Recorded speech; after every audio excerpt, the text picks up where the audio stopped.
लोगों के बच्चे 2-2 साल से घर पर सिर्फ स्कूलों की फीस ना दे पाने के कारण घर पर बैठे हैं।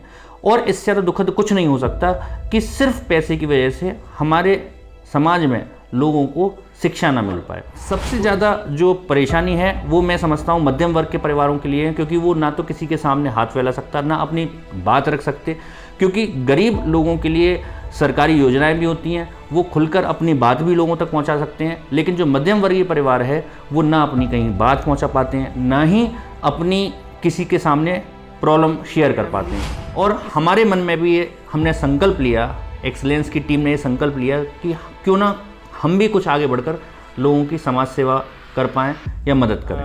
ताकत है वो है एजुकेशन। तो हमने सोचा कि क्यों ना लोगों तक, ऐसे पीड़ित परिवारों तक जो कोरोना से डायरेक्टली या इनडायरेक्टली किसी भी तरीके से अफेक्टेड हैं, उन लोगों को हम किसी भी तरीके से हेल्प कर सकें। आपने सुना होगा कि आगे बढ़ते चला गया और कारवां बनता चला गया। मैं बारंबार धन्यवाद देना चाहूँगा शहर के उन सभी लोगों को जिन्होंने आगे बढ़कर मेरी इस एजुकेशन कैंप में, इस शिक्षा की मुहिम में, निःशुल्क शिक्षा की मुहिम में मेरा साथ दिया।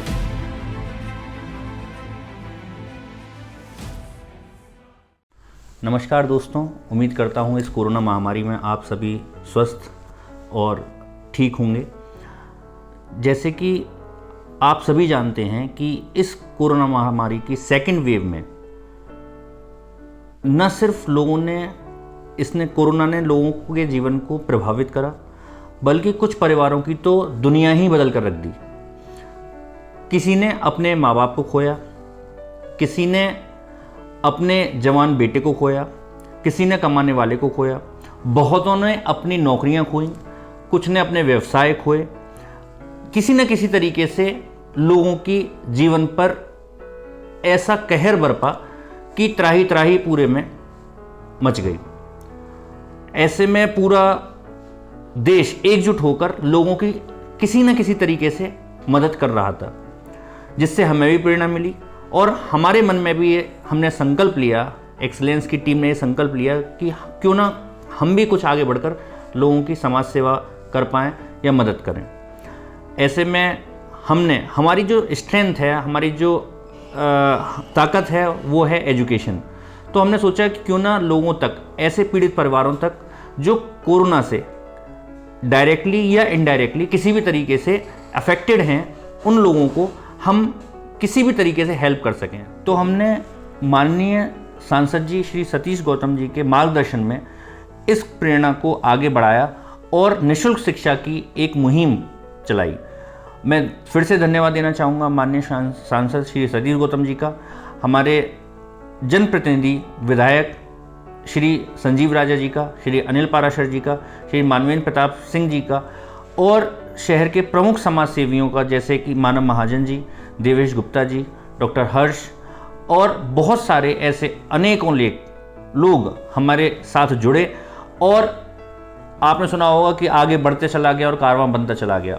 मैं बारंबार धन्यवाद देना चाहूँगा शहर के उन सभी लोगों को जिन्होंने आगे बढ़कर मेरी इस एजुकेशन कैंप में, इस शिक्षा की मुहिम में, निःशुल्क शिक्षा की मुहिम में मेरा साथ दिया। मैं आपसे शेयर करना चाहता हूँ कि जब ये कैंपेन चल रहा है, इसमें ऐसे ऐसे लोग, पीड़ित लोग यहाँ पर आ रहे हैं, जब फ़ोन करते हैं तो आप विश्वास मानिए वो फ़ोन पर रोज आते हैं।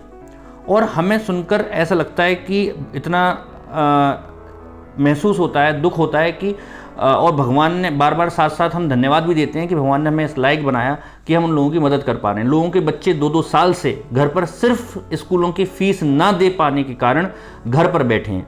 और इससे ज़्यादा दुखद कुछ नहीं हो सकता कि सिर्फ पैसे की वजह से हमारे समाज में लोगों को शिक्षा ना मिल पाए।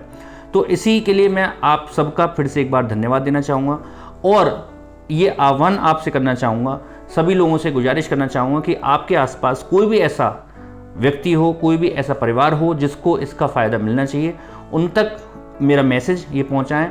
और सबसे ज़्यादा जो परेशानी है वो मैं समझता हूँ मध्यम वर्ग के परिवारों के लिए है, क्योंकि वो ना तो किसी के सामने हाथ फैला सकता, ना अपनी बात रख सकते, क्योंकि गरीब लोगों के लिए सरकारी योजनाएं भी होती हैं, वो खुलकर अपनी बात भी लोगों तक पहुंचा सकते हैं। लेकिन जो मध्यम वर्गीय परिवार है वो ना अपनी कहीं बात पहुंचा पाते हैं, ना ही अपनी किसी के सामने प्रॉब्लम शेयर कर पाते हैं। वो किसी भी तरीके से अपने बच्चे को पढ़ाने की पूरी कोशिश करते हैं, लेकिन उसमें भी फिर भी नाकाम रहते हैं। तो जब फ़ोन कॉल्स हमारे पास आते हैं तो उससे हमें अंदाज़ होता है कि कितने बड़े बड़े स्कूल्स में जो किसी भी हद तक जाकर लोग अपने बच्चों को पढ़ाने की कोशिश कर रहे हैं, बावजूद उसके 2-2 3-3 साल से बच्चे, लास्ट कम से कम 2 ईयर से बच्चे अपने घर पर बैठे हुए हैं। तो मैं उन सभी से रिक्वेस्ट करूँगा कि वो एक्सीलेंस इंटरनेशनल स्कूल में आएँ, एक्सीलेंस क्लासेस में आएँ। जो हमसे मदद हो सकेगी हम हर संभव प्रयास करेंगे। हमारी पूरी टीम और मेरे साथ पूरे शहर के गणमान्य लोग जो इस मुहिम में मेरे साथ जुड़े हुए हैं, हम पूरी ताकत से आपकी मदद करने के लिए तत्पर हैं। एक बार फिर से आप लोगों का बहुत बहुत धन्यवाद। नमस्कार।